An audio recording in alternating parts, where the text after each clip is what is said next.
Assalamualaikum warahmatullahi wabarakatuh. Kami dari kelompok 5 yang beranggotakan Anissa Valencia, Pratiwidya Anggraini, dan Islina Novianti akan menjelaskan tentang pemeriksaan kolesterol HDL.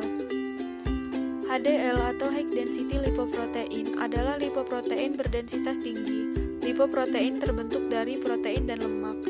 HDL dikenal sebagai kolesterol baik karena HDL membawa kolesterol jahat, LDL, trigliserida, dan lemak yang berbahaya dan mengembalikannya ke dalam hati untuk diproses.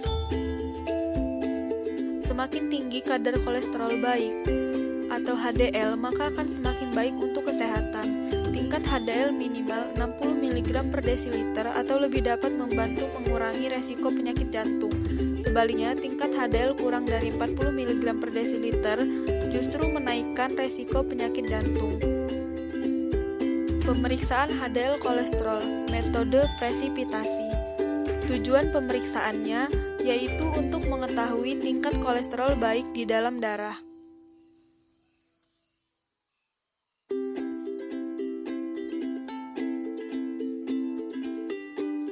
Prinsip pemeriksaan: anti beta lipoprotein manusia, antibodi dalam R1 mengikat lipoprotein.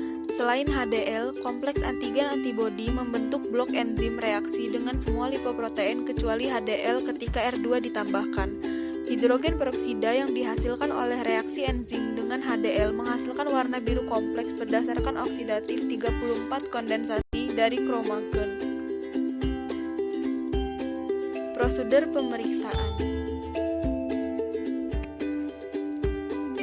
Di sini, alat dan bahan yang digunakan yaitu yang pertama, HDL kit kolesterol yang berisi HDL kolesterol presipitat. Yang akan kita gunakan untuk pembuatan presipitat. Lalu ada reagen standar yang digunakan sebagai reagen standar. Lalu ada brosur pemeriksaan HDL kolesterol. Kemudian ada mikropipet dengan volume 100 sampai 1000 mikron. Lalu ada juga mikropipet yang bervolume 10 sampai 100 mikron.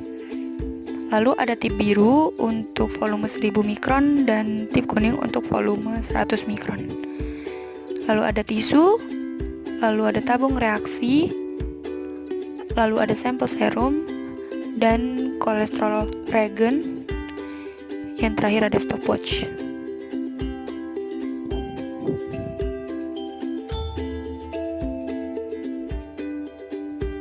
Tahap pertama yang dilakukan dalam pemeriksaan ini yaitu pembuatan presipita test dengan cara HDL kolesterol dipipet sebanyak 500 mikron ke dalam tabung reaksi yang berkode PPT atau presipita test. Lalu kita pipet sampel serum sebanyak 500 mikron dan dimasukkan pada tabung reaksi yang sama. Setelah itu, tabung reaksi dihomogenkan agar kedua presipitat ini tercampur dengan baik dan agar reaksi enzimatis bekerja secara optimal.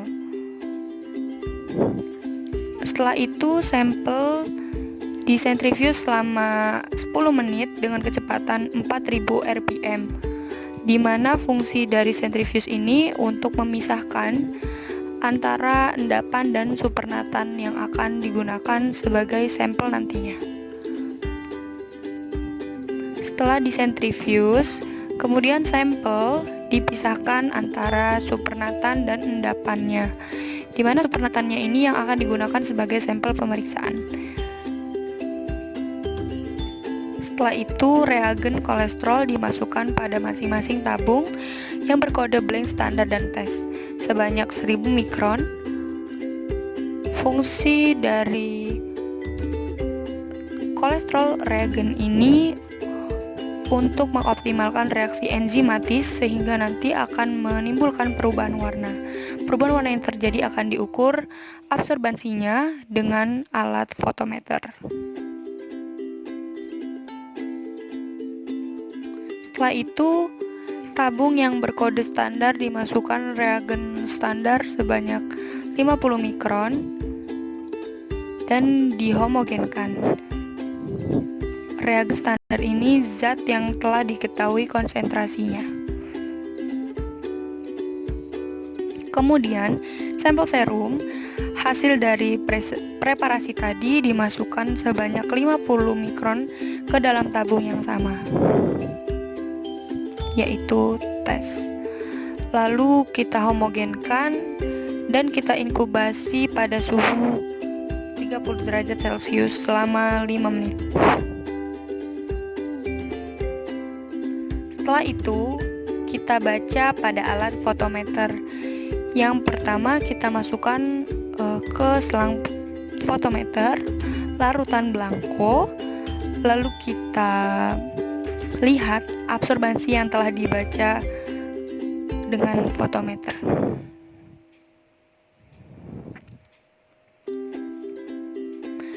Yang kedua adalah reagen standar.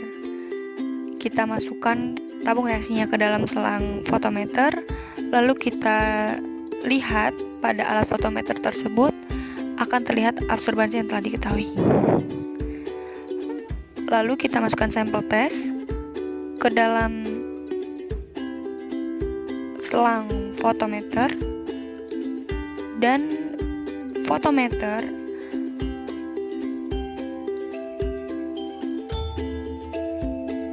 akan menghasilkan angka yang dihitung secara analit oleh fotometer dan akan memunculkan nilai dari HDL, di mana di sini nilai dari HDL adalah 32,54 mg per desiliter.